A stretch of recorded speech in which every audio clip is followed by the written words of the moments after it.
All right, so let's start gluing. We have everything formed the best we can as far as the existing foam. We've removed all the foam pieces that we're not going to use that are beyond repair, and now we need to glue all the foam where they're cracked and broken apart, whatever. Get that all glued up, and then add any new pieces that we're going to need. Now I said I was going to work on the nose first, get that glued, and go from there. But after reviewing this inlet and forming the foam, I think this is going to be the better way to go because this will get the toughest part done, and the rest will be gravy after that. And it'll be a lot easier to work with without the nose on here. And I still want to check all the electronics. I'll probably do that last. I was going to do it first, but anyway, slice it. I'm going to replace any of the electronics that are bad. So we might as well just get the airframe all ready to roll and then go from there. So it'll be a lot easier to replace anything in the nose while it's still apart, electronics wise. And then again, once this is done, the rest is easy. So we're just going to go through and all the spots that we have cracks where they're coming apart, where the foam is basically broken, we're just going to glue it back together. Pretty basic stuff here. And I'm going to show you some techniques that I use to do this. So up here, I'm basically just probably going to break these off and glue them back on.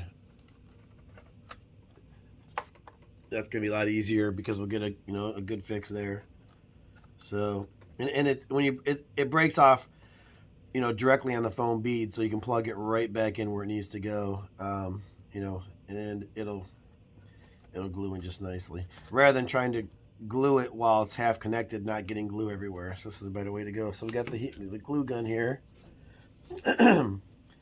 And I always, like I said, like to do a quick placement so I know exactly how it's going to go and how it should feel, exactly where it's going to sit. And the up and down we're not too worried about. I'll try to get it to where it feels good. It looks good, and we'll adjust it after the fact. So pretty basic. We're going to need some glue right up here all along the edge.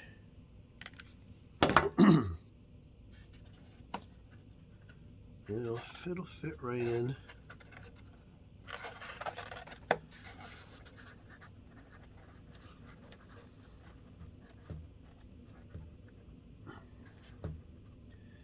And I'm just putting enough pressure on it. Right before it dries, I'll run my thumb over it to get any that glue bead off the top. I'm just gonna hold it in place for a few minutes. Probably wipe in here to get that bead out of that crevice there. We'll hold it in place.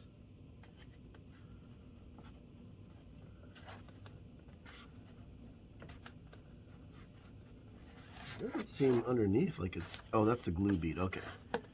It didn't seem like it was actually in the right spot, but the glue bead is dry underneath there, so...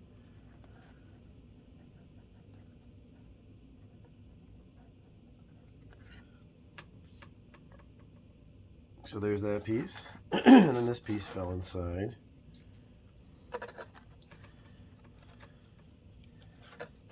And our next piece, we'll see where that fits in. Right there. So you get a good feel of how it goes in. And one thing you'll notice is when you glue this like this, like right now when I'm moving in and out, you'll get some tension because it's trying to find the exact nooks and crannies to where it snapped off at. Once you get the hot glue on there, it'll actually slide in a little easier. It'll get a little bit of a lubricant. Lubricant. And we'll juice it up with some glue. Slide it right in. And it, like I said, that slid in really nicely. And we'll give it a little bit of push this way. Wipe off the bead.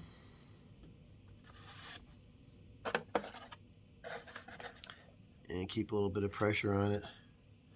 Oh, you know what? Do we not get... Oh, shoot. If we're gonna reapply that. Luckily, the glue will heat itself up as well on the any glue that may have dried doing this reapply.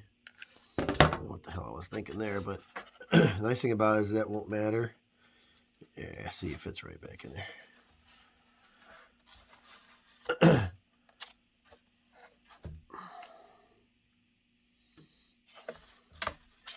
And we'll give it another pressure there.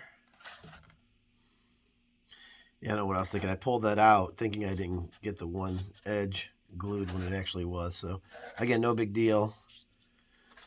If you have to pull it out and reapply, it's not a big deal.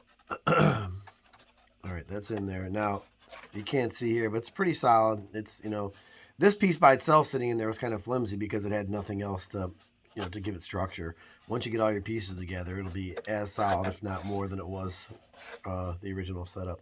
So I'm just kind of running my finger here and pulling off the half-dry glue bead from underneath just to clean it up. Doesn't need to. It's inside. You'll never see it. So that's that. So now this is back stock, right? So we have those pieces replaced. And again, it was better to pull them out and put them back in and glue them because like now that seam is stronger than the foam.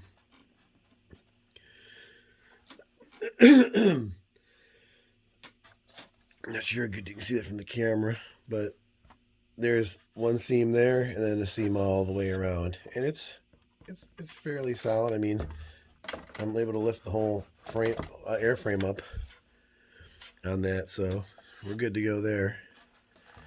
So now we're going to aim the camera down a little bit, and we're going to fix all these crack gaps here. Now this, since the foam is a little beat down from all the reforming, I'm not gonna pull it out.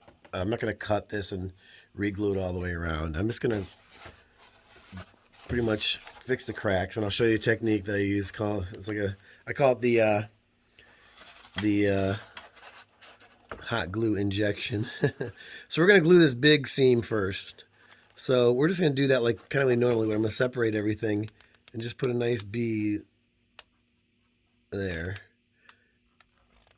And now I'm sticking the actual tip, and this goes with the type of glue gun this is. I'll show you in a second here after I get this glued together. So now this is going to be pretty crucial that I hold this tight at the same time try to wipe this bead off. All right, so we got that bead off, and I want to hold this tight up here. So I'm probably blocking it, but too bad. This is a little more important than getting the shot. I'm trying to hold everything nice and tight all the way up to the front of the inlet and centered, which is pretty good. And you should only have to do this for a minute at the most. Once the hot glue sets, you're good to go. And I'm going to show you something with the tip of the glue, or the tip of this glue gun. I'll show you a little technique that I use. So that should be good. Got a little bit of a bead. That bead will roll right off. All right. So again, as you can see, that seam is good. And again, we get fusion with the foam and the hot glue. Something you don't get with epoxy. Epoxy will soak in a little bit, but doesn't get that same fusion effect like the hot glue does. So now we have this glued together. So if you look at the tip of this glue gun, I'm just gonna grab something to wipe it off here. If you look at the tip of this glue gun, it's like a copper tip. And let's put my finger here for reference sake.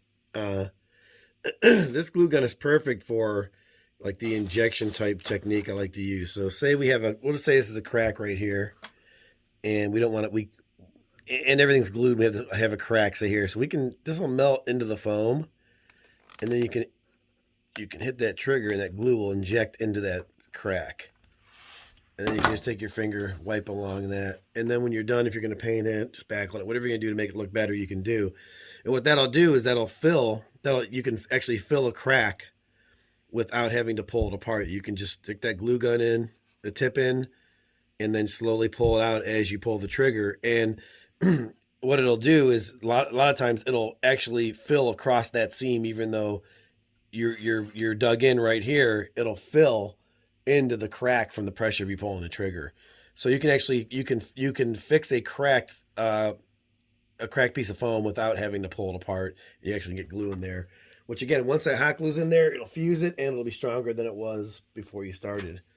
So I don't think we really need to do that down here. I think we're good to go. I just use that as an example. These are just dents in the foam here, not really cracks. Down here we have, here we go, is a good example. See that? So what I'll do there is I'll pull it apart a little bit to get the tip in there, and you'll probably see the glue ooze out all over the place there. And then you can just take your finger, pull it one side, pull it the other, boom. That crack is filled tightly, and it is, the bead's taken off on the outside. It's that simple. And the nice thing with hot glue is it dries quickly. So I think that's all we need to do here. I thought maybe we had some cracks. I think this is just really flimsy up here. These are more indents. There's no breaks. So the only break we had was here, then we had a little one down here. It seemed like more than that, but that was it. So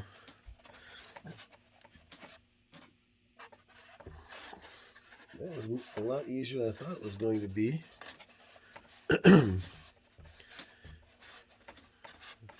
Well, that's that. All right, so the next step is this hole we have up here. So let's get the camera up a little higher. So what I'm going to do here is I have 3 pieces of Dollar Tree foam laminated. And how I laminate this is with the Super 77 spray adhesive 3M. If you go through my videos, my Dollar Tree foam videos, I have one that's laminating. It's called Laminating Dollar Tree Foam.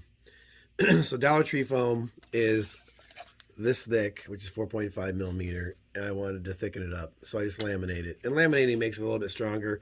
The Super 77 is a contact cement, so you spray it on one side, let it sit for maybe 30 seconds to a minute, and then just press it up against the piece that you want, and it'll laminate it. Watch the video. I explain it in depth and go over all the different scenarios of laminating. So watch that video. It is priceless, because this is how I kind of pimped out the Dollar Tree foam to work with my designs.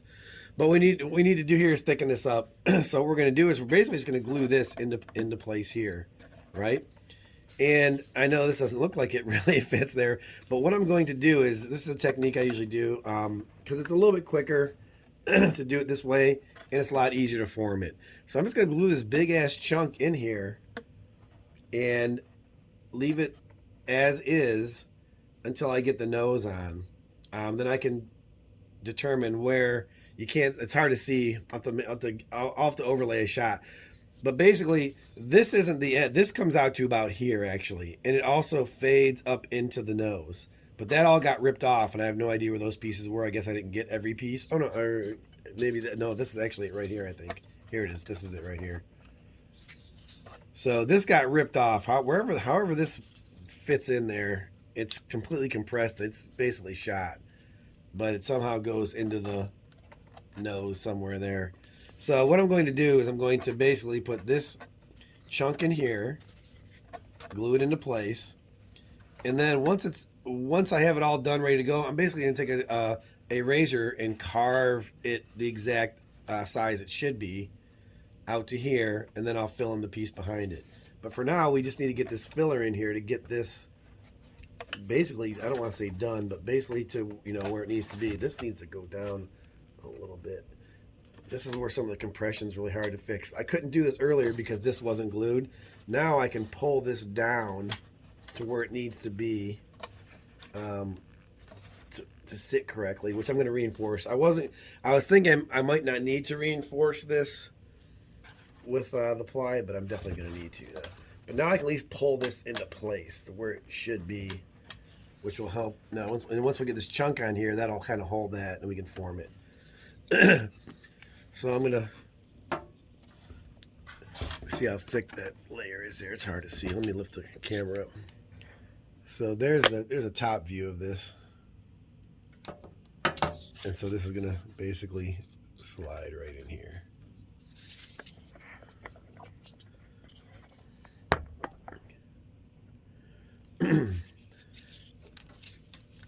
So I'm going to juice this up with some glue. The more the merrier for this one. I don't think it's going to, I think we're going to need a whole lot up here. And we're just going to slide this right into place. Making sure to get this angled out to match the other side. And again, I'm not looking for perfection here. There's going to be a lot of post-gluing, carving, and whatnot here once this is down, but I know it looks stupid right now, but trust me, once it's done, you'll see where I'm coming from. So I think I got that pretty good. Yeah, I would say that's a pretty good angle. And again, we're not going for perfection here. We just want it to look good. We want it to look average, not even good. I'm really not worried about it. Well, I guess good is good. Just want it to not look, terrible. So that gives us some structure, so we get an idea of how it's coming together. All right, so real quick, I want to show you what I came up with just slowly carving with the X-Acto knife, or with the Dollar Tree razor. As you can see, I still have this sharp angle here because I'm not quite sure exactly how that's going to fade into the nose till it's there. But if I zoom right here, you can see where I kind of kept the curve pretty good with, in this area right in here. So I'll sand that to tweak it a bit more than it is now. But you can see how it's kind of, how it, basically fits the curve of the fuse. And that's going to look fine once it's painted, sanded, and painted. But just to give you an idea of what I did there, just slowly carved it down to kind of make it, look to what I think looks good. And I'll know better once I have this filled in. But for now, that's good enough. So I just want to throw that in there.